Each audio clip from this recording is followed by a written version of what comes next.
Back in 1902, there was a company started by the name of Minnesota Mining and Manufacturing.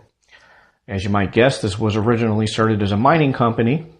This company has grown and expanded for more than 100 years and is now a major company that makes consumer and industrial products ranging from Scotch tape to furnace filters. That company is now called 3M, and back in the 1960s, they also tinkered around with board games, including this one.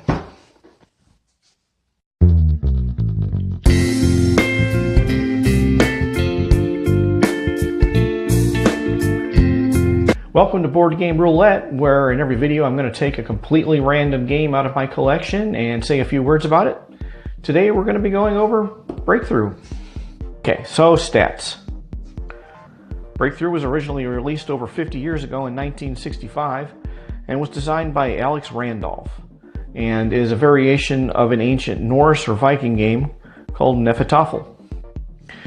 The artist was unfortunately not credited, as tends to happen around this time. The game is a two-player abstract for ages 10 and up with an expected play time of 15 minutes. It has a Board Game Geek complexity rating of 2.3 out of 5, meaning that most players don't find it to be very complex. And in the popularity rating on Board Game Geek, it currently ranks as number 8,301.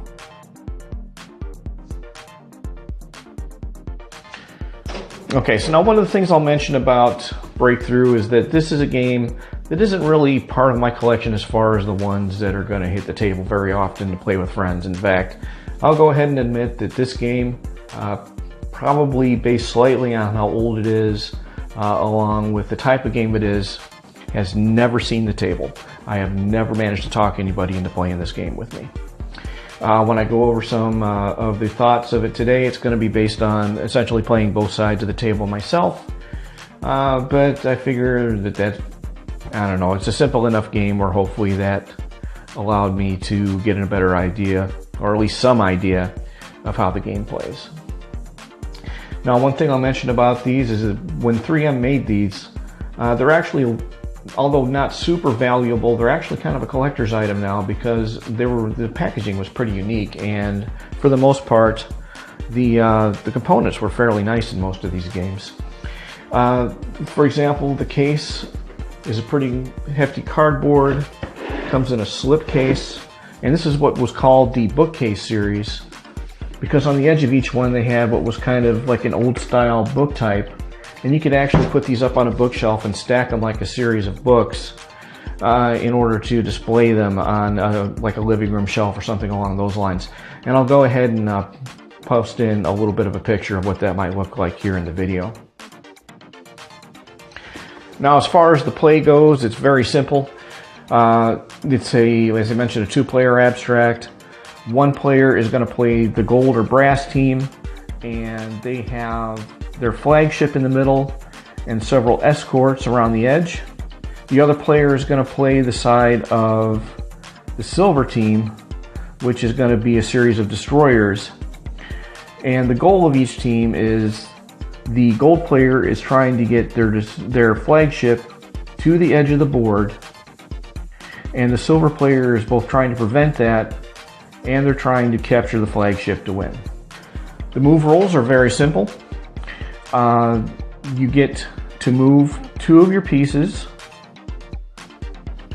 either up and down or to the sides as far as you want, kind of like a rook in chess.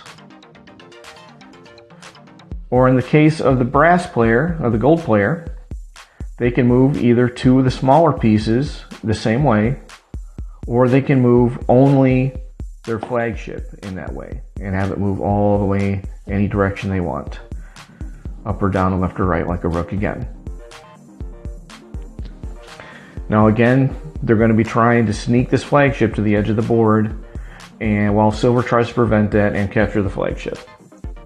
Okay, so I noticed in my previous video I somehow forgot to change the camera angle so that you guys can actually see what I'm talking about on the board when I'm describing stuff on the board. So I went ahead and decided to go ahead and do a quick reshoot here of the example play again. Getting out again as a quick refresh of the very simple rules for this game. You have two sides. You have the gold or brass side and the silver side.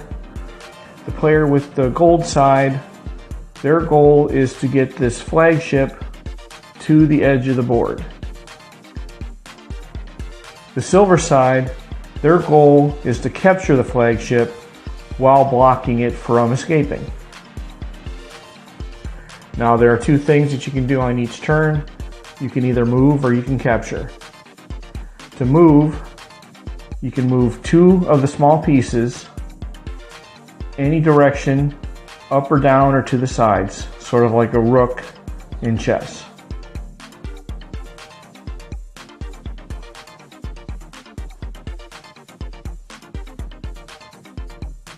The gold player can do the same thing. They can either move two pieces up and down or to the sides, or they can move just their flagship in any direction, up or down or to the sides like a rook. Oops, I'm gonna put that back there. To capture, it captures kind of like a pawn in chess. You can only make one capture per turn, and that is always going to be diagonal. So for example, if I'm here, this piece can capture that one by moving there. Or if it was gold's turn, it would be the opposite direction. And that works in any diagonal direction. So for example, for this piece here, if there was an opponent here, here, here, or here, they can make a capture in any of those spots. Okay, so now that we've gone through that again, I'm going to do a quick example play here. Not going to really put any strategy into it, just kind of make moves as they come to me. And I'll speed up the film a little bit to get through it, just to kind of show you an example of what a game would look like here.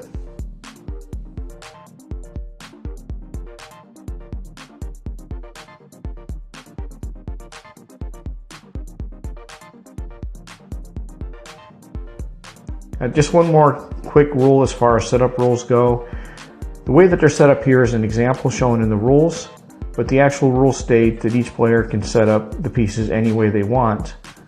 Gold can set up any way they want as long as it's within this bold area in the center here. And silver can set up any way that they want as long as it's outside of that area. But again, this is one of about 4 example layouts that they give you in the rules that you can start with.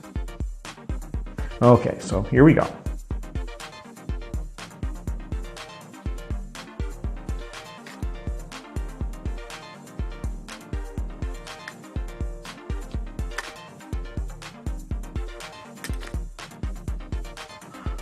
Oh, now just a quick catch here.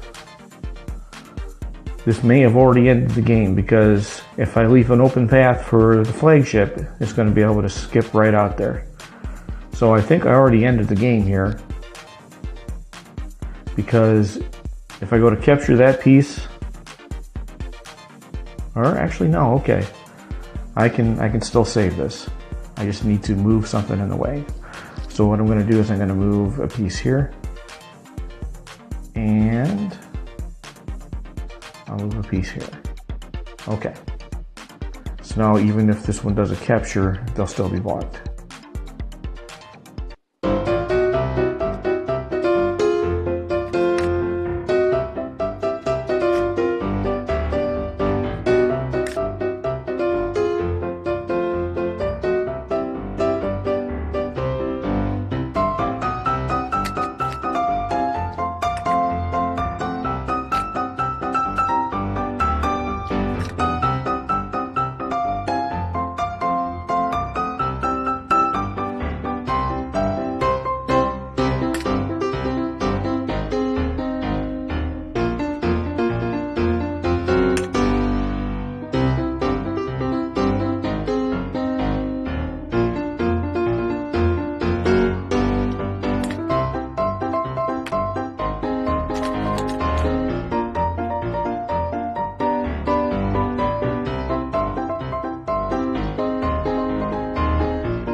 let's actually step that back.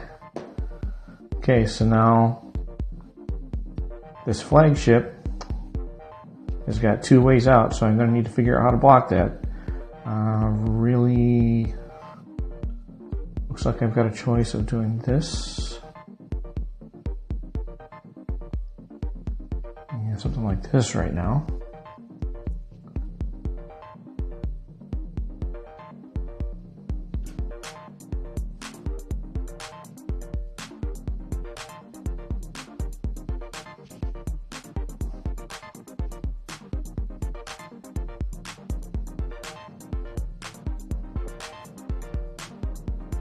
Oh, and I think gold just won. I don't see a way that I can block it going this way.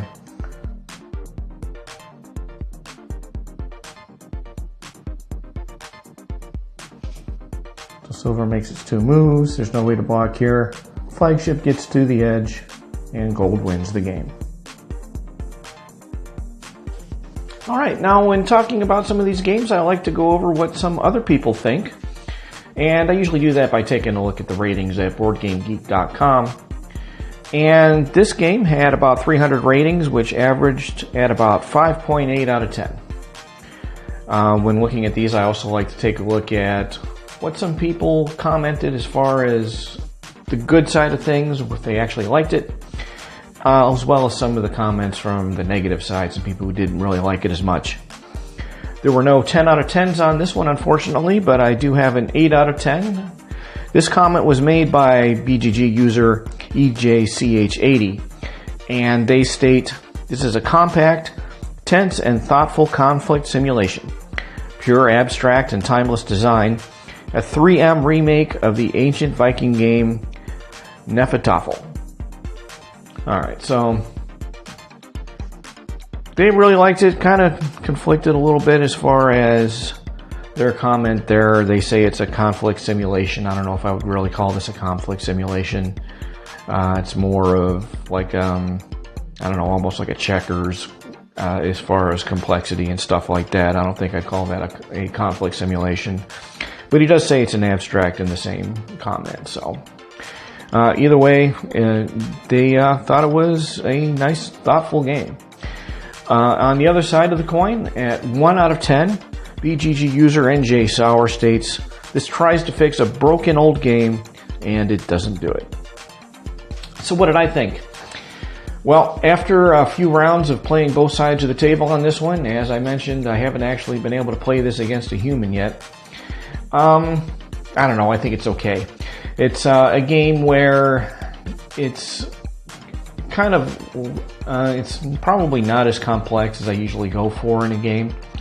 But at the same time, games that are simple but require a lot of thought and a lot of planning kind of appeal to me sometimes. And this one here, the main point to this one is paying attention to what your opponent is doing and making sure that you don't make any mistakes that allow them to break through and get that win, which is exactly what happened in my little playthrough here, where the flagship was left open and it just went for it.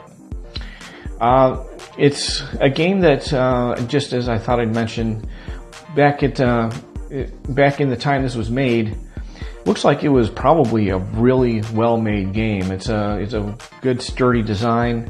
All these pieces are milled metal.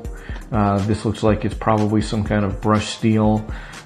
These here are, I think, brass or some kind of copper or something like that. Unfortunately, these have gotten rusty, and so whatever finish that had, it's not showing anymore. I bet that when this was new, had a really nice shine to it. It was probably a nice presentation piece that you could leave open on, an open shelf or a table or something. It probably would have looked really nice. I'm almost tempted to give this a shine and see how it comes out.